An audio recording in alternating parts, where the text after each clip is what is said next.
저는 극락을 가고 싶거든 순간순간 즐거움을 씨앗을 놓치지 마라 이런 이야기를 하고 싶어요. 순간순간 즐거울 수 있는 기회를 놓치지 마라. 순간의 즐거움이라고 하는 부분이 기회를 놓치는 자는 미래의 극락을 약속받을 수 없습니다. 제가 항상 하는 이야기가 집에서 새는 바가지는 나가서 어떻게 해야? 예? 너무 어려운 걸 물어봤나? 집에서 새는 바가지는 나가서도 새게 돼 있습니다. 이 세상을 보는 관점이 긍정적 사고를 통해서 세상을 보는 사람이 있는가 하면은 아주 부정적 시각을 통해서 세상을 보는 사람들이 있더라고요. 누가 행복한 사람입니까? 예? 긍정적 사고를 통해서 세상을 보는 사람이 행복한 사람이에요. 내일은 망할 거야 하는 생각을 갖고 사는 사람은 불행한 사람입니다. 내일은 오늘보다 부쩍 행복할 거야. 내일은 분명히 오늘보다 나을 거야 라고 하는 생각을 가지고 사는 사람은 그 사람 미래가 행복할 수 있는 사람이에요. 그리고 현실이라고 하는 부분을 분명히 뭔가 믿지 못하고 불안해하는 사람들이 무척 많습니다. 믿음이 있는 사람은 행복합니다. 내가 이야기하고 있는 믿음은 기독교적인 어떤 발상의 논리의 믿음이 아닙니다. 삶의 현실이라고 하는 부분을 믿으라 이거죠. 누굴 믿어야 돼요? 남편을 믿어야 되고 아내를 믿어야 되고 자식을 믿어야 되고 형제를 믿어야 되고 이웃을 믿어야 되고 친구를 믿어야 되고 우리는 그 믿음이라고 하는 부분이 존재하는 사람은 불행하지 않습니다. 근데 그 부분을 불안하게 보는 사람은 불행합니다. 그래서 이 세상 삶이라고 하는 부분은 우리 현실의 삶을 놓고 보더라도 이 삶의 현실 속에서 불만이 그득한 사람의 모습은 어때요? 그 얼굴만 봐도 불만이 겉으로 드러나게 되어 있습니다. 그래서 내가 관상을 옛날에는 못 봤었는데 요즘 조금 봐요. 딱 보면 그 사람이 극락을 갈 거니 지옥을 갈 거니 내 눈에는 보인다니까. 그건 별거 아닌 거예요. 자기가 자기의 모습을 드러내게 돼 있어요. 그래서 어디서든지 간에 자신감 있는 얼굴을 드러낼 수 있는 존재가 되라. 이거 믿음이에요, 여러분. 상대방의 모순을 발견하기 위해서 노력하기보다는 상대방의 칭찬거리를 찾아낼 줄 아는 사람은 극락을 갈 수 있습니다. 아시겠습니까? 극락 어려운 거 아니에요. 응? 우리 사문사가 그런 분위기가 돼보자고요. 이 문턱에 들어오는 사람은 마음을 확 바꿔가지고 밖에서 살았을 때는 상대방의 모순을 찾기 위해서 애를 썼다면 지금 이 순간부터 우리는 마음을 바꿔서 무엇을 칭찬할 건가? 칭찬거리를 찾아낼 수 있는 사람은 세상을 긍정적 사고를 통해서 살 수 있는 사람들이라고 봅니다. 칭찬받을 짓을 해야 될 거 아니에요, 우리가. 누구를 통해서? 부처님을 통해서, 이웃을 통해서, 가족을 통해서, 주변을 통해서 칭찬을 받을 수 있는 짓을 해보자. 가슴 뭉클한 사건들을 만들어내기 위해서 고민해보자. 그래서 불교의 기본이라는 자체는 뭡니까? 믿음이라고 하는 거예요. 오늘 여러분들에게 말씀을 드리려고 하는 것 자체는 바로 이 믿음이라고 하는 부분에 대해서 우리가 이야기를 해보죠. 믿지 않으면 노력을 할 수가 없습니다. 이 세상의 삶의 시작은 믿음에서부터 시작이 되져요. 봄에 파종하는 농부가 씨앗을 땅에 묻었을 때 믿음이 없으면 그 씨앗을 파종을 할 수 있습니까? 없습니까? 없어요. 어떤 믿음이 있습니까? 촉이 튼다는 믿음이 있죠. 싹이 튼다는 믿음이 있어요. 줄기를 큰다는 믿음이 있고 꽃이 핀다는 믿음이 있으며 가을엔 그보다 훨씬 더 많은 알곡이 달린다라고 하는 믿음이 있기에 우리는 그 행위를 합니다. 그 믿음이 없으면 우리는 하나의 씨앗을 파종할 수가 없습니다. 우리의 생활도 마찬가지입니다. 논리적 성향의 믿음을 정립하지 않았을 뿐이지 이 세상은 믿음으로서 존재하고 있습니다. 내 남편이 아내인 나를 사랑해 준다라고 하는 믿음이 있으니까 이혼 안 하고 사는 거죠. 아, 그래요, 안 그래요? 어? 내 아내가 밥을 해주는데 내 아내가 나를 믿음으로써 존경하고 나를 사랑해 주기 때문에 내가 먹는 밥에 독약을 안 뗐다는 생각을 하니까 밥을 또먹 먹지. 밥을 탔다, 그 독약을 탔다라고 하는 불신을 하면 밥을 먹을 수 없는 삶입니다. 그렇죠? 저는 요즘에 가끔 보면은 신경쇠약 증세에서 헤매고 있는 많은 분들을 만납니다. 요즘 삶이 참 편안한 시대가 됐는데도 신격생약 증세. 상대는 진실한데도 불구하고 본인이 의심이 동해서 상대를 믿지 못해서 불안해하는 사람들을 봅니다. 지옥은 따로 있는 것이 아니고 저것이 즉 지옥이다 싶습니다. 불신이라고 하는 부분이 지옥이라 이거죠. 어떤 데는 보니까 뭐를 안 믿으면 지옥이고 뭘 믿으면 극락, 천당이고 이런 것도 있던구만. 우리는 중요한 부분이 현실의 삶의 믿음이라고 하는 자체가 바로 지옥과 극락을 만들어준다라고 하는 부분입니다. 그래서 여러분, 잘 믿는다는 자체는 어떻게 보면 잘 쏟는다는 이야기도 될 수 있어요. 잘 쏟아줄 수 있는 사람이 행복한 사람입니다. 아시겠습니까? 근데 우리는 그 용어 자체를 쏟는다라고 생각하면 기분 나빠요. 쏟는다는 쪽의 용어를 쓰지 말자 이거. 쏟는 것이 아니고 잘 믿어준다라고 하는 쪽의 생각을 가지고 살자는 얘기입니다. 부처님이 어떤 분인지 알아요? 부처님은 일체 중생을 믿어주시는 분이 부처님이세요. 우리는 부처님을 믿음의 대상으로 보는 것이 아니고 부처님은 일체 모든 존재를 의심이 없이 보는 시각을 가지신 분이 부처님이다. 누가 그랬냐? 월도 스님이 그랬다 이거. 부처님은 일체 어떤 존재이든지 간 어떤 확률이든지 간 의심을 하지 않는 분이 부처님이셨어. 왜? 자신이 상대를 의심하지 않기 때문에. 내가 상대를 의심하지 않으려면 어떻게 됩니까? 본인 스스로가 정직하거나 완벽하지 않으면 상대를 믿어줄 수가 없습니다. 이 말 누가 했냐? 누가 했어요? 월도 스님이 했다고 그래요. 잘 생각해보자 이거예요. 내가 내 스스로를 상대를 완벽하게 믿어주지 않으면 이 세상은 자신감 있게 살아갈 수가 없습니다. 부처님은 그런 누구도 의심하지 않았다는 거예요. 그 부처님의 수많은 제자들 중에 부처님을 옹호해서 받들어 모신 제자가 다수이지만 때로는 부처님을 시기하거나 질투를 해서 부처님을 음해해서 곤욕에 빠뜨리려고 했던 제자들도 무척 많습니다. 근데 그 부분을 부처님은 그들을 절대 의심하지 않았다는 거예요. 그들을 믿음으로 인해서 부처님은 이 세상에 가장 편안한 존재가 되셨습니다. 우리는 무엇을 위해서 이 자리에 있는가? 바로 부처님이 그 마음을 믿기 위해서, 그 마음을 배우기 위해서, 그와 같은 행동을 실천해내기 위해서 지금 이 자리에 앉아 있는 겁니다. 쏟는 걸 배우죠. 즉 믿음을 배우자는 겁니다. 모든 존재의 의심이라고 하는 부분을 가하기 시작하면 그것이 불행의 씨앗이 되집니다. 여러분, 쏟을 수 있다라고 하는 것은 행복한 겁니다. 쏟을 수 있다라고 하는 건 얼마나 행복한 거예요, 그죠? 누구에게인가 많이 베풀 수 있다라고 하는 부분은 행복한 거예요. 가진 게 있으니까 쏟을 수도 있지, 가진 게 없는데 어찌 쏟을 수 있겠습니까? 그렇죠? 이걸 잘 생각해 보면 대단히 내 스스로를 행복하게 의식적 반전을 해낼 수가 있는 거예요. 믿음이라고 하는 부분은 내가 지금 이야기하고 있는 믿음은 부처님을 믿으라고 하는 걸 얘기를 하는 게 아니에요. 부처님은 여러분들의 믿고 안 믿음의 대상이 아니에요. 이미 그분은 완벽한 삶을 연출해내는 인류의 스승이야. 모든 중생이 부처되게끔 할 수 있는 그분의 가르침이라고 하는 자체는 어떤 거였어요? 말로 하는 가르침이 아닌 행동으로서의 가르침이었어요. 그분의 행동을 따라가면 우리는 무조건 행복하게 돼 있는 겁니다. 부처님께서 이 사바세계에 오신 이유는 일체 중생이 행복하지 않게 행복할 수 있는 삶의 방법을 입으로 말씀하셨던 것이 아니고 행동으로 실천해서 보이셨던 분이 부처님이시라. 이 세상의 모든 종교의 창시자들은 보면 본인 스스로의 행동을 보이지 않았습니다. 오직 입으로 오직 한 번도 눈으로 보여줄 수 있는 현실도 아닌 부분을 그냥 공상만화처럼 설명을 해냈다면 부처님께서는 행동으로서 그 행복을 입증시켜내신 분이 바로 부처님이시다.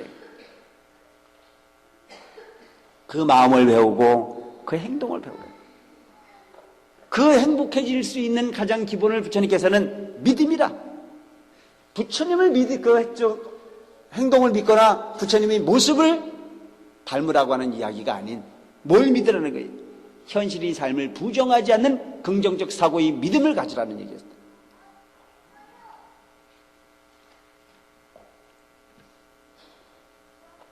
믿음이라고 하는 부분이 이만큼 중요한 부분입니다. 여러분, 우리가 주변 생활을 가만히 이렇게 놓고 보면은 가정생활에서도 가장 불행을 자초하는 경우는 남편이 바람을 피워서 불행하지만은 않아요. 남편이 바람을 피우는 부분을, 그 원인을 외적 요소에서만 찾으려고 하니까 상대방 부분에 원망이라고 하는 부분이 쌓여지고 갈등이라고 하는 부분을 우선시하는데 문제가 있습니다. 어떤 문제가 터졌을 때 그 문제라고 하는 부분의 원인을 내적 요소에서부터 한번 찾아볼 필요가 있습니다. 왜 그렇게 될 수밖에 없었던지를 한번 분석해보라 이거죠. 그래서 순간적 위기 상황을 모면하는 목적을 두지 말고 완벽한 치료의 방법이 무엇인지를 고민해낼 줄 아는 불자가 한번 돼본다면 우리는 두 번의 실패를 반복해내지 않아도 된다는 얘기입니다.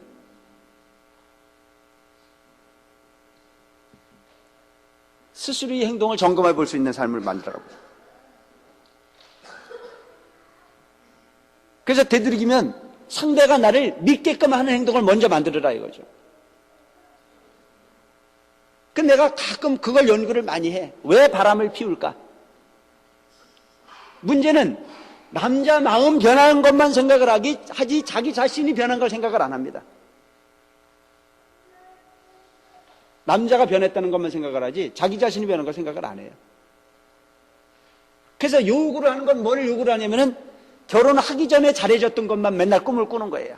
네가 결혼하기 전에는 별도 따주고 달도 따준다더니 그때는 따지지는 못해서도 따주는 신용까지 했더니 이젠 결혼을 하고 나니까 나를 알기를 우습게 한다 이거죠. 근데 그것은 상대방만 변한 게 아니고 저도 변했거든요. 어땠어요? 결혼을 하기 전에는 모든 부분이 그 상대에게 모든 마음이 갔었는데 결혼을 하고 나니까 아이도 생겼죠. 뭐 부모도 생겼죠. 이웃도 생겼죠. 할 일이 얼마나 많습니까? 그걸 이해를 못하니까 그런 경우들이 생기는 거예요. 믿으라 이거죠. 내 남편의 마음은 그대로인데 환경이 변했다는 쪽을 생각을 하면 이해가 되기 시작을 해요. 내 아내의 마음은 그대로인데 환경이 변했기 때문에 그 마음이라는 자체는 갈라질 수밖에 없다라고 하는 부분을 믿으라 이거죠. 가끔 저는 부딪혀서 오는 사람들에게 그런 이야기를 합니다. 그리고 와서 이야기하는 경우를 보면 스님을 찾아오는 사람들은 어떤 사람들이 찾아와요? 나를 찾아오는 사람은 어떤 사람이 찾아와요? 자기 자신이 억울하다는 생각을 갖는 사람이 찾아오지 자기 자신이 억울하다는 생각을 하지 않는 사람은 날 찾아와요? 안 찾아와요? 안 찾아와요. 꼭 자기 자신이 억울하다는 생각을 하는 사람만 나를 찾아와. 그럼 와가지고 나한테는 꼭 하는 얘기가 나는 정당한데 상대가 틀렸다고 하는 얘기를 주로 합니다. 그럼 나는 뭐라고 얘기를 해야 되느냐면 그 얘기를 다 들어줄 수밖에 없어요. 다 들어주고 나면 답이 보여요. 그러니까 처음부터 네가 잘못했다고 그러면요 또 끝까지 속을 안 보여요. 처음에는 얼마나 억울하겠냐. 그 재수없는 놈하고 헤어지라고 내가 그런다니까 처음에는. 그걸 끝까지 가져가면은 심각한 문제가 터지죠. 다 듣고 난 다음에 그것도 그렇지만 내가 쭉 인생을 지켜보니까 쓰레기차 비키려다가 똥차에 치여 죽는 경우가 많더라. 떼뚫리기면 좀 참고 마음을 바꿔서 가는 방법이 옳지 않겠냐. 그리고 상대방의 마음이라고 하는 자체를 우리가 잘 연구를 해보면 그도 뭔가 불편한 부분이 있었기에 그런 마음이 일어날 수밖에 없었겠냐. 일단 믿고 갈 수 있는 그런 마음을 좀 만들어 보자. 여러분 지금 이 자리에 이렇게 앉아 계세요. 근데 지금 그 마음이 믿음이라고 하는 부분이 결여된 사람은 여길 지금 못 올라와요. 왜? 4층 이 높은 건물 무너질까봐. 그런 사람 많아요. 어떤 사람은 자동차를 못 타요. 그거 왜 못 타느냐고 그랬더니 사고가 날까봐 못 탄대요. 그래서 어떤 사람 중엔 뭐 차를 타는 게 두려워서 맨날 걸어만 다녔었는데 나중에 보니까 차에 치여 죽더라고요. 그게 얼마나 불행한 사태냐 이거예요. 믿음이라고 하는 부분은 중요한 부분이라 이거죠. 자동차를 탁 타면은 그 자동차에다 우리는 뭘 맡겨야 돼요? 운전기사의 능력을 믿어야 돼요. 정비사의 실력을 믿어야 돼요. 모든 부분이 믿음이 없으면 우리 스스로는 불행해질 수밖에 없습니다. 나하고 아무 이해 타산도 없는 그 사람의 신분이 뭔지, 그 사람의 능력이 뭔지 아무것도 모르고 우리는 버스에 티켓 딱 끊어가지고 탁 올라가서 앉아갖고 내 생명을 맡겨야 안 맡겨야? 대답을 제대로 안 해. 맡기잖아요. 그런데 그 아무것도 모르는, 이름자도 모르고 성도 모르는 사람에게 자기 생명을 맡기면서 평생을 같이 살자고 인내밀어 갖고 쪽쪽 빨아가면서 그래 가까웠던 상대도 믿지 못하는 삶이 얼마나 불행한 삶입니까? 그래요, 안 그래요? 이거 한번 잘 생각해 보자 이거야. 응? 우리는 나라고 하는 생명을 아무에게나 맡길 수 있는 어떤 그런 삶의 용기를 갖고 사는 사람들이야. 그런데 진짜 정작 믿어야 될 내 남편을 믿지 못하고, 내 아내를 믿지 못하고, 내 형제를 믿지 못하고, 내 가족을 믿지 못한다라고 하는 부분의 사태야말로 불안한 삶일 수밖에 없지 않겠냐. 그러면 마음이 커지기 시작합니다. 그래, 어차피 이 세상은 믿음으로서 살 수밖에 없는 삶의 구조라면 당당하게 맡기고 살자 이거죠. 그렇다고 해가지고 여러분들의 생명을 아무데나 막 맡기자는 얘기가 아니에요. 차도 보면 좀 소위 힘이 있는지 없는지, 운전기사도 좀 어느 정도 봐가면서 타야 되는 건 사실이지만, 그 정도의 인생이 세상의 흐름인데 하물며 내 남편, 나에 가까운 어떤 그런 존재를 믿지 못하는 삶으로 불안하게 살아서는 안 된다. 종교도 저는 마찬가지라고 생각합니다. 아무데나 내 어떤 그런 소위 운명을 맡길 것이 아니고, 정말 인생을 살고 난 이후에 후회하지 않는 삶의 방법론에 내 인생을 걸 줄 아는 그 불자가 좀 대접할 필요가 있다. 그래서 불교라고 하는 부분이 기본이 첫째가 믿음인데, 부처님께서 말씀하신 믿음이라는 자체는 뭡니까? 바로 우리의 마음속에 존재하고 있는 불성이라고 하는 부분이 존재하고 있음을 믿으라 이거죠. 여러분들이 부처예요. 지금 내가 그 이야기를 쭉 하면서 보면 모든 부분의 결론은 어디에서 도달합니까? 자기 마음이라고 하는 곳에서부터 믿음도 만들어지고 행복도 만들어지고 불행도 만들어지고 모든 부분이 마음이라고 하는 한 부분으로 귀결이 되진다는 얘기입니다. 심즉 시불이라.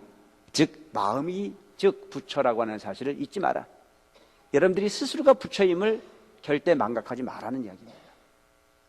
둘째, 그 부분을 그냥 무조건 믿기만 해서 되는 것이 아니고 어떻게 해야 돼요? 마음의 현상을 볼 줄 알아야 돼.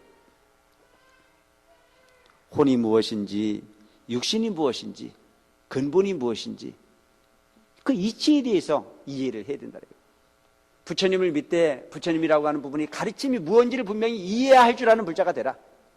그냥 무조건 붙고 있으면 그냥 무조건 어딘가 데려가 준다라고 하는 부분이 믿음으로서 세상을 보지 말고 분석하라 이거죠.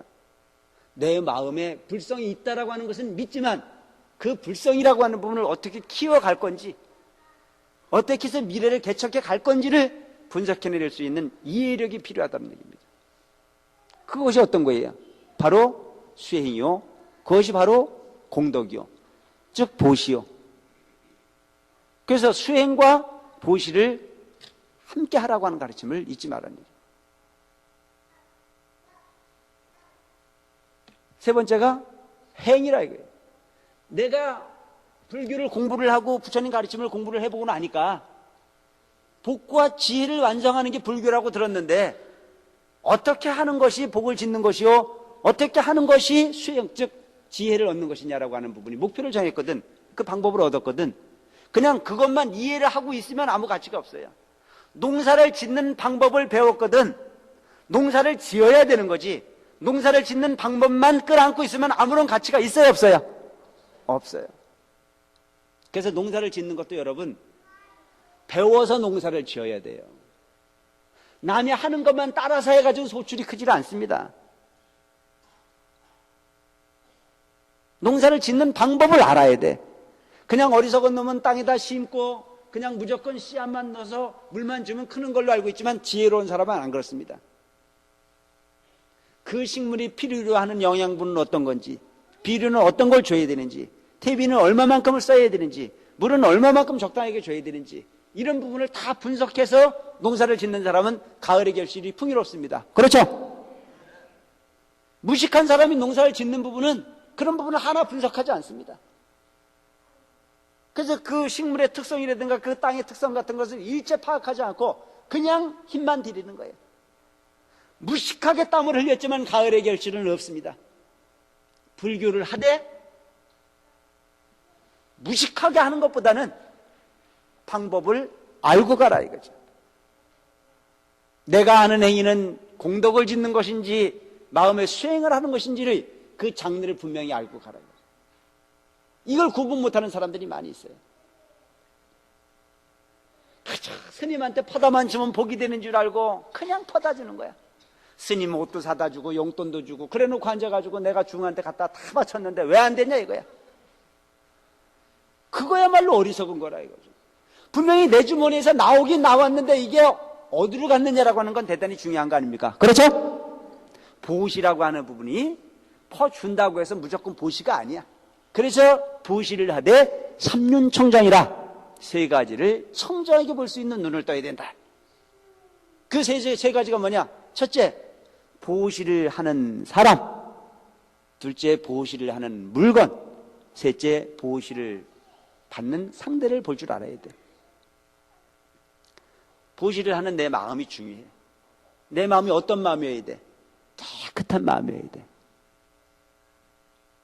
그리고 그 보시를 하는 물건이 부처님에게 공양을 갖다 올리더라도 어떻게 올려야 돼? 깨끗한 물건을 올려야 돼. 도둑질을 해서 갖다 올리면 그게 돼야 안 돼야? 사기꾼이 사기 쳐가지고 와가지고 갖다 올리는 건 그건 공덕이 안 돼요. 깨끗하게 벌어진 정성으로서 만들어진 부분을 부처님에게 공양을 올려라. 그리고 그 보시를 받는 대상이 정말 그 스님이 그 보시금을 잘 받아가지고 정말 많은 부처님의 진리를 위해서 해양을 할 건지 안 할 건지를 보고 해야 된다는 얘기야. 그런데 요즘 보면 그거 못하는 사람 많아. 무엇을 위해서 쓸 건지를 몰라요. 그래서 참 엉뚱한 사람, 사기꾼, 점쟁이 다 갖다 바쳐놓고 그리고 앉아가지고 될 때 받아보는 거죠. 내가 전번에도 설명을 드린 게 그런 설명을 드렸을 거예요. 씨앗을 심 때 정신 똑바로 차리고 밭을 선택을 해라. 밭이라는 이름은 공통되어졌지만 그 밭은 달라요. 풀 한 폭도 제대로 자라지 못하는 그 밭도 있고 모든 씨앗을 다 받아들여서 풍요롭게 열매를 만들어줄 수 있는 기름진 밭도 있다 이거죠. 그 밭이 선택을 잘하라는 거예요. 그래서 이 세 가지 마음이 청정해져야만 진정한 보시가 될 수 있는 부분입니다. 이런 부분이 어떻게 돼요? 알아야 되는 거 아닙니까? 보시를 하다 그 보시를 행하는 방법을 알아야 되고 그 부분을 고민하지 않았을 때 그거야말로 어리석은 부분일 수밖에 없는 거예요. 그 다음에 복이라고 하는 부분을 통해서만이 편안해질 수 있다고 하는 게 아니라 이거죠. 뭘 해야 돼? 마음을 청정하게 비워야 돼요. 그래서 여러분 불교의 대승불교의 기본이 뭐예요? 육바라밀을 실천하지 않고는 이게 대승이 될 수 없는 부분이에요. 육바라밀. 바라밀을 행하라. 그 바라밀을 행하는 부분이 근본이 바로 목적지가 뭐냐면 부처되는 겁니다.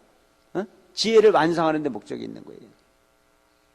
그 지혜를 완성해내기 위해서는 열심히 마음 닦지 않으면 안 된다라고 하는 부분이에요. 이게 뭐예요? 불교의 기본을 이해하는 해예요. 그래서 그렇게 불교를 이해를 하고 나서는 어떻게 해야 돼? 실천을 해야 되는 겁니다. 입으로는 기도를 열심히 해야 돼, 열심히 해야 되는데 방석에 앉아있으면 근질거려서 못하는 경우가 있어요, 없어요? 아무런 가치가 없는 거야. 불교대학을 다니고 스님의 법문을 들어서 불교를 어떻게 하는 건지를 알고 알았는데 절대 그게 실천이 안 되는 분들이 많아요.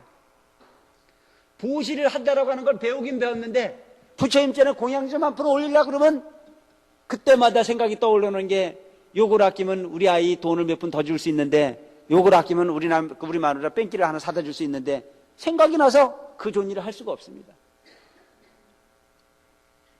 요거 참 아이러니한 부분이더라 이거죠.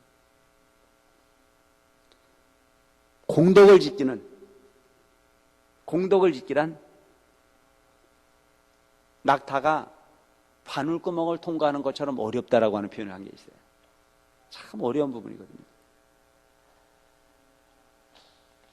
우리는 우리 마음속에 잘 되게끔 하는 좋은 마음도 있지만 우리 마음이라고 하는 부분을 잘 되는 것을 절대 두고 보지 못하게 하는 사악한 마음도 함께 존재하고 있음을 알아야 돼요. 요 마음을 잘 쓸 줄 아는 부분이 지혜예요. 유혹에 넘어가지 말아요. 그래서 내가 언젠가 여러분들에게 그런 설명을 드렸을 겁니다. 부처님 당시에 어느 가난한 부부가 있었다고 얘기했어요.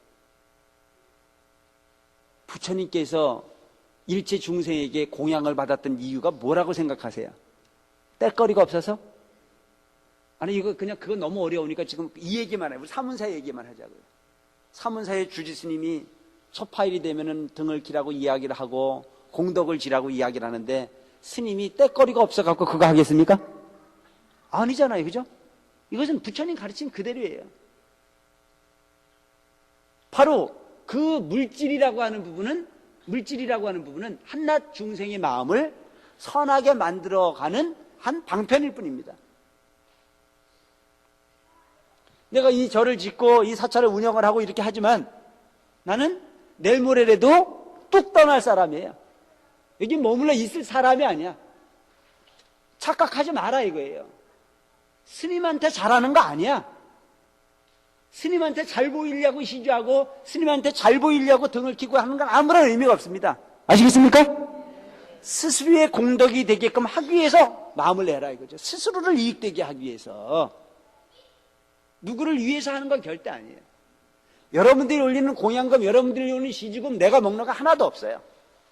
단지 내가 원하는 것은 부처님이 가르치신 보시의 공덕을 배우라는 거죠.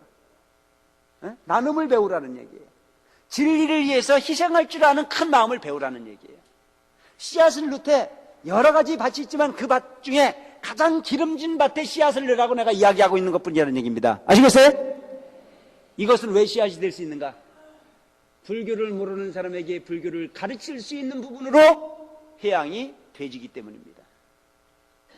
거지에게 밥을 한 끼를 주면 한 사람의 이익으로서 힘을 얻게 하는 거지만 이 도량에 부처님 도량에 시주를 하고 공덕을 베풀면 사문사를 오는 모든 신도님들에게 부처님의 가르침을 인식하게 할 수 있는 부분으로 해양되기 때문에 그 공덕이 크겠습니까? 적겠습니까? 그래서 하나를 줘서 하나를 이익되게 할 수 있는 경우도 있고 하나를 써서 만을 이익되게 할 수 있는 방법이 있으며 하나를 줘서 무량수의 생명체를 이익되게 할 수 있는 방법이 있다라고 하는 가르침이 그거예요. 이걸 잘 이해를 해봐야 돼요. 그래서 부처님 당시에 어느 가난한 부부가 있었어요. 그 가난한 부부는 너무나 가난해서 옷이 한 벌밖에 없었어. 우리가 생각하는 이런 옷이 아니에요. 인도라고 하는 나라를 가보면은 옷이 그냥 이렇게 이 치마처럼 하나만 돌리면 되는 그런 복장이 대단히 많습니다. 그래서 그런 복장으로서 삶을 영위하는데 그런 옷도 부부 옷이 따로 있는 것이 아닌 하나가 한 벌을 가지고 두 부부가 서로 교대로 입고 다닐 수밖에 없을 정도로 가난한 집이었다 이거죠. 그러니 제대로 빨래나 해봤겠냐 이거예요. 근데 어느 날 부부가 외출을 하고 딱 지나가는데 보니까 부처님이 설법을 하고 계시는 거예요. 그 부처님 설법하는 내용을 딱 들어보니까 내용보다도 그냥 보고시를 하고 싶은 마음이 막 생겨. 부처님에게 공양을 올리고 싶은 마음이.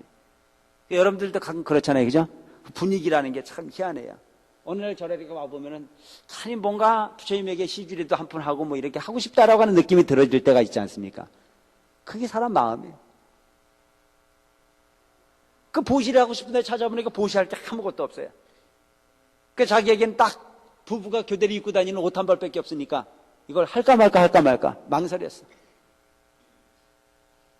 하려고 하는 마음은 공덕이 되는 마음이고 하지 말겠다라고 하는 마음은 그냥 이 자리에 머물겠다는 마음이잖아요. 그래서 이걸 갈등을 일으키다가 이거마저 없으면 얻어먹으러 다닐 수도 없는데 해가 참았어요.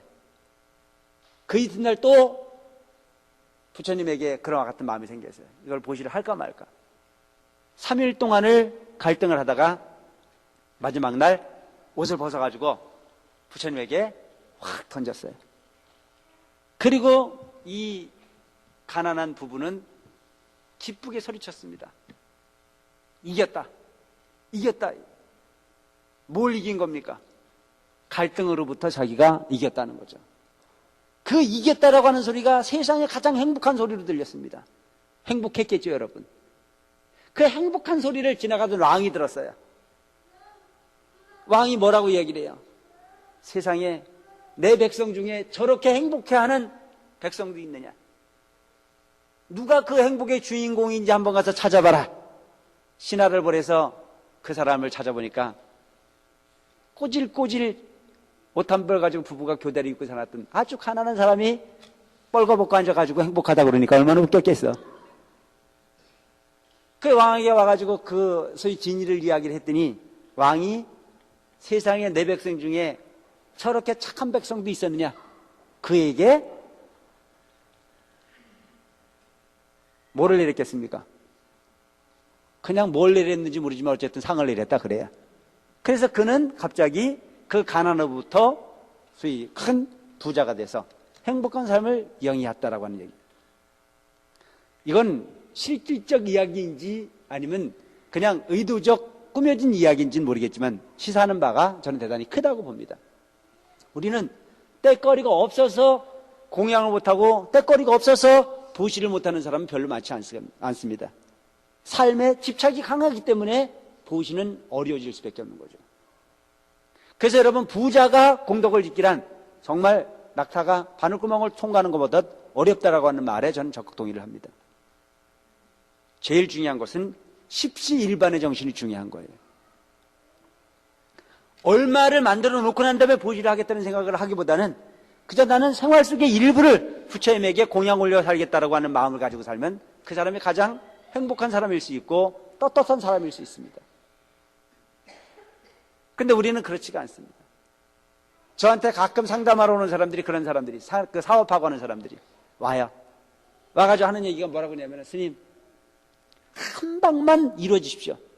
한 방만 이루어지면 제가 엄청난 시주를 할 겁니다. 난 또 긴가민가 해가지고 도와줘요. 내가 도울 수 있는 방법을 다 도와주거든요. 근데 나중에 소문을 들어보면 정말 한 방이 터졌어요. 근데 그놈이 그 이후에 안 나타나더라고. 그래 왜 안 나타나 하고 봤더니 이놈이 돈세느냐고 바빠가지고 올 시간이 없는 거야. 그러면 안 쉬고 그냥 보내도 되는데 그것도 안 보내더라고. 이게 인생이라 이거죠. 그래서 참으로 공덕을 짓는 것 자체는 어려운 부분이다라고 하는 식으로 생각을 합니다.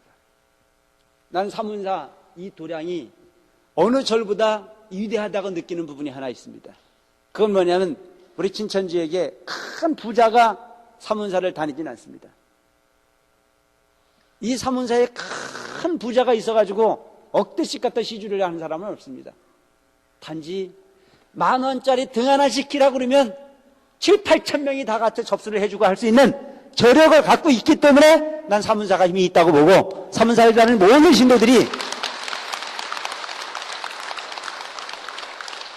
그와 같은 마음을 가지고 가기 때문에 난 사문사가 영험이 있는 도량이라고 봅니다.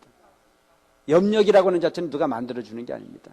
우리 스스로가 만들어 가는 겁니다. 옛날에 내가 이대중종 스님을 모시고 우리나라에 저 유명한 한 사찰을 갔습니다. 그 사찰이 건물을 어마어마하게 목조 건물을 잘 지어놨어요. 그 절 주지 스님이 큰 스님을 모시고 갔더니 영접을 나와가지고 자랑을 합니다. 이 건물은 돈 많은 사람이 4명이 수십억씩 내가지고 이 건물을 이렇게 지었습니다. 저는 부러워서 침을 질질 흘렸습니다. 좋겠다. 이 정도 절의 주지 정도는 해야지 그래도 힘 있는 거지 이런 생각을 했습니다. 큰 스님을 모시고 제가 차를 타고 나오면서 그 부자들을 칭찬을 했습니다. 큰 스님, 참 부자도 그 정도는 돼야 복이 제대로 될 거 아닙니까? 참 큰 복진 것 같습니다. 내가 그런 얘기를 했어요. 그랬더니 큰 스님께서 그때 뭐라고 말씀하셨냐면은 물론 그 부자들은 공덕은 지었지. 하지만 그것은 참된 불사의 의미는 아니야. 그런 말씀을 하시더라고요. 큰 스님 그게 무슨 말씀이십니까? 우리는 스님이고요. 우리는 불사라고 하는 부분이 운이 돼 있어서 절자리 짓는 게 목적인데 그 돈이 어떻게 됐든지 간에 그 많은 소위 돈을 내서 그 적은 사람이 저 큰 불사를 이뤘다라고 하는 것 자체는 칭찬할 만하지 않습니까? 그러니까 그때 큰 스님께서 하시는 말씀이 뭐라고 말씀하시냐면은 너는 불사라고 하는 부분을 뭘로 생각하냐? 집을 짓는 걸 불사라고 생각하냐? 아니면 일체 중생에게 공덕이 될 수 있도록 하고 일체 중생의 마음이 부처가 되게끔 하는 게 불사라고 생각하냐? 전 그때 참 부끄러웠습니다. 불사의 의미라고 하는 자체는 보시라고 하는 부분은 물질적 풍요로움을 통해서 영적 가치를 더하는 것이 아니고 바로 일체 중생의 십시일반의 정신 하나하나들이 바로 부처되게끔 하는 보시의 정서를 모으는 작업이구나라고 하는 걸 그때 배웠습니다. 있는 사람은 있는 것만큼, 없는 사람은 없는 것만큼의 마음을 모을 줄 아는 부분이 진정한 불사의 의미인 것입니다. 그리고 그 불사라고 하는 것은 금전적 행위, 물질적 보시행위로서만 이루어질 수 있는 부분이 아니고 바로 마음이라고 하는 부분이 결정체를 이루지 않으면 아무런 가치가 없다라고 하는 사실을 그 자리에 배웠습니다. 우리는 그와 같은 이치를 배워서 행해야 되는 겁니다. 그 행하는 부분을 우리는 분이 보면 보시를 몇 분 하고 기도를 몇 분 얼마 정도 해놓고 나면 그때부터 바라고 있습니다. 언제 달리는 거야? 언제 달리는 거야?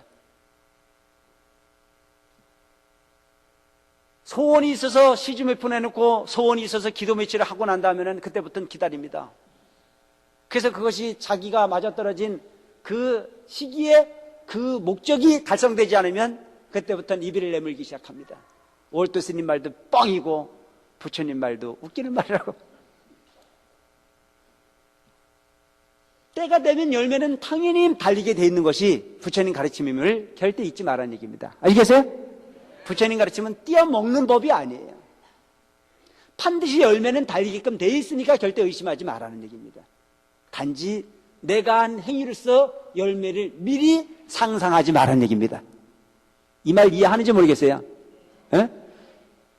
불과의 열매를 여러분들 스스로가 상상으로서 열매를 만들지 말아요. 그것이야말로 아상이니까.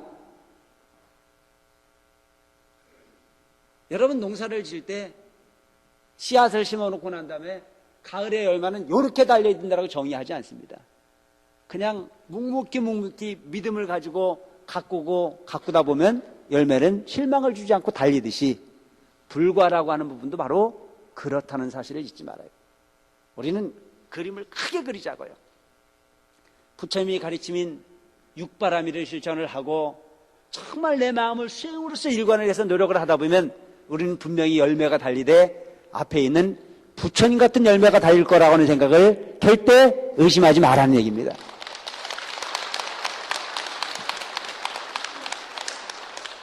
그 작은 소원 하나가 이루어졌느냐 안 이루어졌느냐 하고 소위 시비하지 말고 우리 남편이 내 마음에 안 들어가지고 부처님 전에 기도를 해서 남편 마음을 바꾸려고 왔는데 와서 기도를 해도 내 남편 마음이 안 바뀌더라요. 내가 여러분들에게 여러 번 얘기하잖아요. 불교는 기적적 신비주의를 믿는 게 불교가 아니다. 불교는 바로 인과를 믿는 종교다. 인과, 원인과 결과를 믿는 종교다.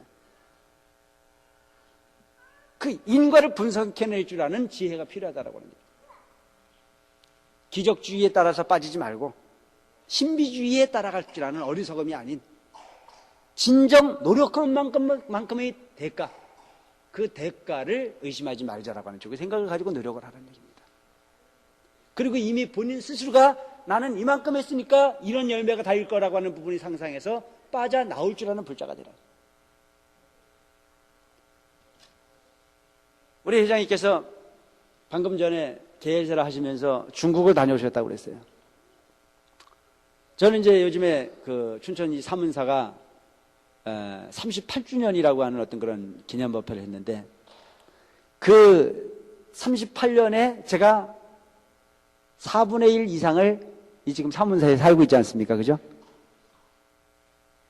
그런데 우리 신도들은 참 잘한다고 생각을 해요. 아주 내가 너무너무 이 사문사 주지된 게 요즘 행복해요. 이제는 우리 사문사가 그냥 강원도의 사문사, 춘천의 사문사가 아니고 이제는 국제적인 어떤 그런 부분까지도 진출의 가능성을 지금 슬슬 열고 가고 있다고 하는 게 큰 자긍심입니다. 전 이번에 중국에 어떤 행사가 있다고 그래서 우리 시대인들 좀 몇 분 가보자 그랬더니 인원이 한 50명 간다 그래. 한 50명. 그 50 몇 명이 접수가 됐다가 또 갑자기 무슨 일이 생겨갖고 못 가는 분들 빼고 이번에 갔다 온 게 48명이 갔다 왔어요. 대단하다 그러더라고요. 춘천이 그냥 잘 된다는 얘기만 들었는데 그렇게 단합이 잘 되는 건지 몰랐다라고 하는 얘기를 이 사람 저 사람 다 하더라고요. 이번에 중국에 갔던 이유가 뭐냐면, 전번에 제가 말씀을 드렸지만은 우리 상월 주사님께서 구인사를 창건을 하시고, 구인사를 창건을 하시면서 하신 말씀이 세불교 운동을 세불교 운동. 조사 스님이 가르침이 세불교가 돼야 된다. 이제는 불교도 바뀌어야 된다 이거죠. 신도가 갖다는 시주금이나 의존하고 중은 높고 신도는 낮다라고 하는 부분이 생각에 잡혀서 있어서는 안 된다. 그래서 조사 스님께서 세불교 운동을 주창을 하시면서 말씀을 하신 것이 3대 지표를 말씀하셨어요. 애국불교, 생활불교, 대중불교. 나라가 없이는 신앙을 할 수가 있어요, 없어요? 없어요. 나라가 없는 부처님은 믿을 수 없다. 우선 애국불교를 실천하라. 모든 천태종의 불자는 국가를 우선할 수 있는 마음을 내라. 참 조사 스님 대단하신 분이었어요. 미래의 지견을 열어보이신 거예요. 세계 불국토화를 하려고 그러면 이 마인드를 갖지 않으면 앞으로 세계 불국토화가 안 된다라고 하는 철학을 가신 거예요. 그럼 우리 스님들도 그 당시에 생각할 때 무슨 절에서 도만 닦으면 되지 애국불교가 왜 필요하냐라고 하는 생각을 하는 경우도 생길 수 있습니다. 스님들이 예비군훈련을 안 가면 막 혼을 내시고 그 구기름 땅에다가 나무를 200만 그루씩 내 돈 들여가지고 나무를 사서 묘목을 사서 신도들 데려다니면서 나무를 심었어요. 그 나무들이 지금 구인사 주변에 보면 낙엽선방 밭 잣나무밭이 그 당시 조사 스님께서 나라의 땅, 우리 땅도 아닌 땅에다 갖다 그 나무를 심은 거예요. 그 남들이 보면 뭐라고 그러겠습니까? 미쳤다고 그러죠. 그 돈이 남아서 할 짓이 없는 짓이 저게 무슨 짓이냐라고 하는 쪽으로 생각을 할 수 있습니다. 하지만 조사 스님께서는 하셨어요. 왜? 앞으로는 이 나무라고 하는 부분, 자원이라고 하는 부분이 바로 우리 경제를 말할 것이고 그런 부분이 바탕이 되지 않으면 풍요로운 국가가 될 수 없다 이거죠. 애국불교에 우선하라 이거예요. 그 다음 불교의 대중화, 대중불교가 되져야 된다 이거죠. 산중에 있는 스님 몇몇을 위해서 희생당하는 불교가 되지 말고 일체 중생이 시리울성이라 일체 모든 중생이 부처될 수 있도록 노력하는 불교를 해라. 그것이 뭡니까? 승속불이야. 승과 속이 계급화되어진 불교에서 깨어나오라 이거죠. 세속에 사는 신도도 모두가 다 부처가 될 수 있다라고 하는 가르침을 베푸신 분이 바로 조사 스님이세요. 부처는 입으로만 되는 게 아니고 뭘로 되는 겁니까? 행동으로 되는 거고 마음으로 되는 거라 이거죠. 그래서 승과 속이 모두가 다 소위 대중불교가 되져야 되는데 이것은 차별이 없는 불교를 해라. 그래서 사문사의 주인은 올드 스님이 아니고 춘천에 있는 신도들이 주인 아닙니까? 그렇죠? 나는요 내일 모레 가면 그뿐이에요. 여러분들은 여기서 다니고 싶을 때까지 다니잖아요. 여러분들이 빽이 큰 거예요? 내 빽이 큰 거예요? 여러분들이 주인이야. 나는 뭡니까? 나는 잠깐 동안 틀을 잡아주는 안내자 역할을 하는 거예요. 이번에 중국에 여행 갔을 때 가이드가 나왔더라고. 그래서 내가 그 가이드하고 나하고 똑같은 팔자더라고 보니까. 가이드가 4박 5일 동안 우리 그거 데리고 다니다가 마지막에 이제 그거 딱 끝나고 났더니 눈시울이 젖어가면서 잘 가라 그러더라고. 나도 내가 이제 10년 이상 주지하다가 갈 때는 눈시울 젖어서 빠이빠이 하고 가겠지. 여러분들은 여기 영원히 살잖아요. 여기에 뿌리를 묻을 거잖아요. 내가 여기서 주지 역할을 해서 불사를 이루고 했지만 나는 여기서 장사 지낼 일이 없어. 그게 인생인 거거든요. 그래서 그것이 이런 부분이 보면 바로 천태종은 스님이 주인인 도량이 아니고 바로 신도가 주인인 곳이 천태종의 특징이라. 여러분들이 살면 다 살잖아요. 그래서 내가 막 할 수 있는 게 그거야. 내가 주인이면 살살 부빌어야지.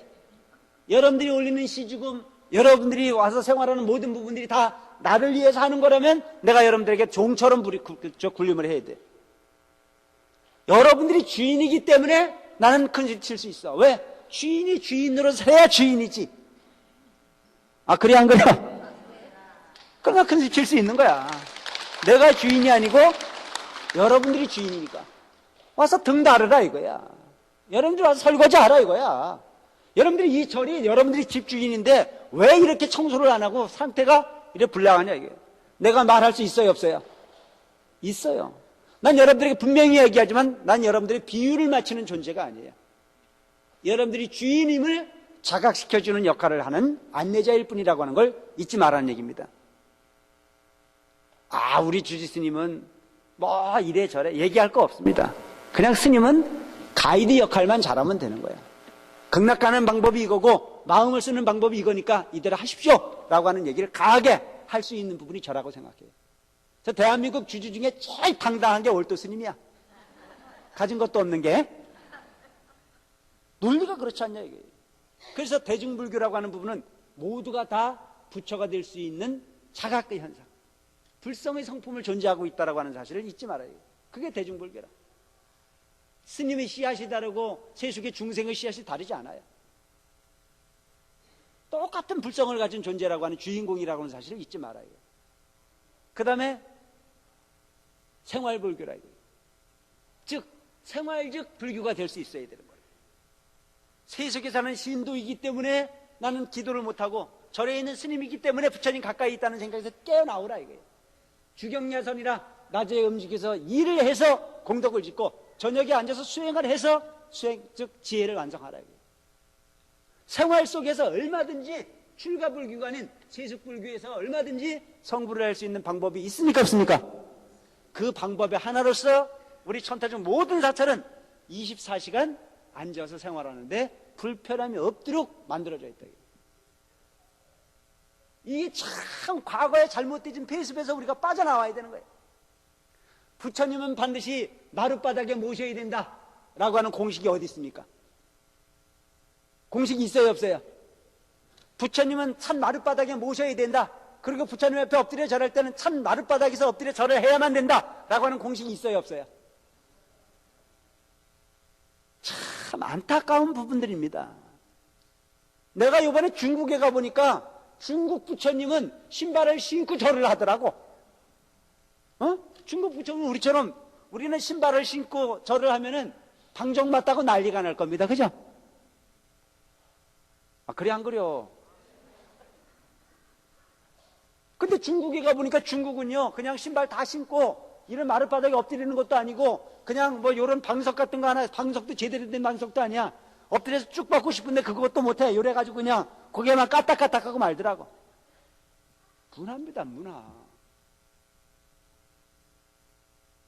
우리가 왜 이렇게 겨울이면 따뜻하게 만들고 여름이면 시원하게 만들어서 24시간 이 공간을 개방을 하느냐? 낮에 일하시고 저녁에 오셔서 마음 닦으라 이거예요. 열린 공간, 24시간 법당문이 열려져 있는 공간은 천타죽밖에 없습니다. 알겠습니까? 이게 누구의 가르침이에요? 조사스님이 가르침이라 이거예요. 부처님 불상이 먼저가 아니고 여러분들이 마음을 닦는 게 우선이라 이거예요. 마음으로 부처님을 응시하고 여러분들이 마음이 그 부처님과 다르지 않음을 실천을 해서 그 어부의 구례를, 그 번뇌의 껍데기를 벗어낼 수 있는 행위로서 불교는 실천해낼 수 있다고 가르치는 것이 바로 생활불교다. 이 3대 지표에 관계되어진 부분을 중국 불교가 한국 불교를 부러워하는 거예요. 한국의 천태종을 와서 이 종단을 딱 돌아보고 난 이후에 가장 먼저 손을 내민 게 천태종입니다. 대중불교화하고 모두가 주인임을 자각해서 실천할 수 있는 한국 불교, 그 방법론이 어디에서부터 기인한 거냐 이거예요. 우리는 안진하사나 조사스님이잖아요. 안진하사나 상월조사님. 그 얘기 딱 듣고 우리 총무원장님이 우리 종단에는 종단 중창 당시에서부터 상월조사의 가르침에 의해서 3대 지표를 바탕으로 모든 불자가 수행을 하고 있다. 그 이론이 책으로 만들어진 게 있습니까? 있다 이게 천태중 성전이라고 조사스님 제3시에 만들어놓은 우리 교과서가 있어요. 그걸 중국어로 편찬을 해서 요번에 영광사라고 하는 곳에서 그 책을 5천 권을 찍어가지고 중국 정부에 기증을 한 겁니다.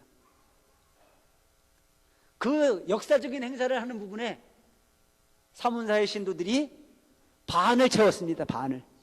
대단한 거 아닙니까? 그 부산, 대구 뭐 할 거 없이 큰 절들이 얼마나 많아요. 물론 그분들에게 가라 그러면요 1000명도 갈 거야. 그런데도 그 인연이라고 하는 게 참 소중한 게 그 중간 역할을 하고 그 소위 그 실무 역할을 하고 다닌 게 누가 다녔냐면은 제가 했거든요. 제가 어른들이 가 사인하신 건 다 한 건 어른들이 하셨지만 그 실무 역할을 제가 하고 다녔어요. 그러니까 눈 밝은 놈이 뭐든지 하는 거 아니에요, 그죠? 그러다 보니까 기회가 아무래도 제가 실무 그러니까 총무장님도 뭐 한 100명 가야 되는데 그러면은 관문사에서 한 반 가고 춘천에서 한 반 가라 이거예요. 그 춘천에서 가자 그래서 요번에 우리 신도님들한테 얘기를 했어. 우리 신도님들이 그거 안 따라줬으면 그럼 별 의미가 없었을 겁니다. 그 우리 신도들이 그래도 간다고 하는 분들이 많아서 다 못 데려갈 정도로 많은 분들이 접수를 하셔가지고 이번에 다녀와서 참 보람되어진 역사의 순간을 전 봤다고 그 자부를 합니다. 그러고 난 이후에 중국의 이제 그 우리 천태종의 발상지인 국청사나 또 그 항주의 유명한 영은사나 또 요즘에 새로 지은 그 영복사나 이런 절들을 이렇게 방문을 했어요. 그곳에 갔더니 그곳의 스님들을 중국 스님들을 제가 오래전부터 다 알았던 스님들이에요. 갔더니 다 안내해주고 차례도 한 잔 주고 선물이라도 하나 주려고 다 애를 쓰는 거예요. 여러분 어디 가면 중국에 아무리 큰 절을 가도 대한민국에서 비행기 타고 왔다고 선물 주는데 봤어요? 없어요. 그 요번에 갔더니 이제 다 붙잡고 하는 얘기가 너무 아쉽다 이거예요. 너무 금방 왔다 가니까 아쉬우니까 이렇게 하지 말고 어차피 이제 신도들 데리고 이렇게 드나들기 시작할 거면 와가지고 절에 와서 하루씩 자고 절에 와서 기도도 하고 절에 와서 뭔가 생활 체험도 하고 이런 교류를 하자 그러더라고요.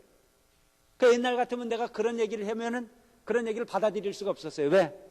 우리가 그곳을 가면 그 사람들도 우리한테 불러야 되는데 우리 부르면 뭐 어떻게 할 수 있는 공간이 없었잖아요. 근데 요즘엔 내가 딱 가가지고 당당하게 그랬어요. 그래, 그럼 나도 갈 테니까 너희들도 와라. 오케이, 그렇게 하자 이렇게 얘기됐어요. 그래서 그쪽 신도들도 여기 오면 우리 이제 템플스테이 공간이 다 만들어졌거든요. 그러니까 외국인들 여기 얼마든지 와가지고도 그들보다 더 잘해줄 수 있습니다. 또 우리도 맨날 그들 손님만 치르지 말고 우리도 가보자 이거야. 그들은 어떻게 하고 있는지.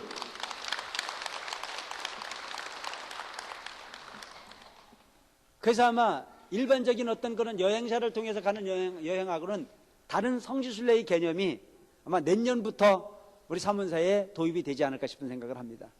이젠 중국을 가더라도 그냥 삐끔삐끔 돌아서 오는 것이 아닌 그 절에서 직접 그들이 드시는 식사도 같이 해보고 그들이 하는 예불도 한번 참석해보고 그들이 하는 의식도 한번 참석해볼 수 있는, 그래서 그 문화를 경험해볼 수 있는 그런 장르가 사문사에서 곧 시행이 되질 겁니다. 그냥 우리가 삐끔삐끔 다니는 그런 차원하고나마 다른 부분으로 분명히 이제 좀 이루어질 거라고 하는 그런 생각을 하고, 그래서 요번에 그 중국의 성지순례는 여러 가지 면에서 우리가 생각을 해봤을 때 사문사가 지금까지 걸어왔던 것하고는 또 다른 부분으로 크게 성장할 수 있는 그런 역사적 계기가 되지 않을까 하는 그런 생각을 합니다. 무쪼록 지금 우리가 이제 춘천 지역에서 강원도 지역에서 이렇게 머무르는 사찰이 아닌 국제적인 어떤 그런 사찰의 공간으로 거듭날 수 있도록 마음을 낼 수 있고 용기를 낼 수 있었던 것은 이 자리에 함께 하신 우리 모든 사문사의 신대임, 과거에 희생을 했던 신대임들이나 역대 주지스님, 그리고 이 자리에 함께하고 있는 모든 간부나 신대임들이 열심히 노력해주고 따라주는 어떤 그런 결과에 이런 용기를 낼 수 있지 않았나 하는 그런 생각을 하면서 참으로 의미가 깊었다는. 마지막으로 한 가지만 더 말씀을 드리면, 제가 불사라고 하는 부분은 예형적 불사가 아닌 마음을 부처님 마음으로 바꿔가는 작업을 하는 것이 가장 완벽한 불사라고 항상 강조를 하고 있습니다.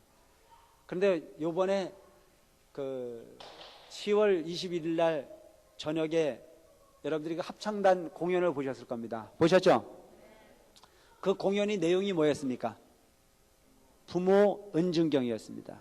부모님의 그 은혜가 참으로 지중하다라고 하는 부분을 부처님의 말씀을 통해서 노래로 표현을 했던 부분이 작품이 바로 부모 은중경입니다.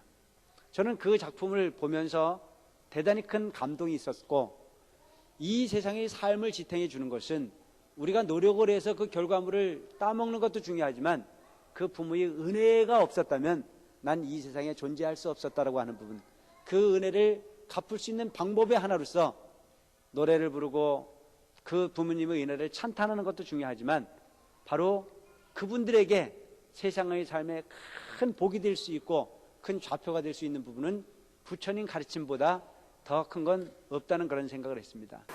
오늘 정말 아까 우리 회장님 말씀대로 단풍이 나를 부르는데도 불구하고 그 유혹에 빠지지 않고 가족과 앞에 맨날 똑같은 소리 반복하는 주신 법문 들으려고 함께해 주신 여러분들 정말 고맙게 생각합니다. 무쪼록 이와 같은 여러분의 정성이 여러분이 원하는 모든 소원을 이루시는 부처님의 큰 가피로 함께 하시길 바라면서 두서는 법문을 바라보겠습니다. 고맙습니다.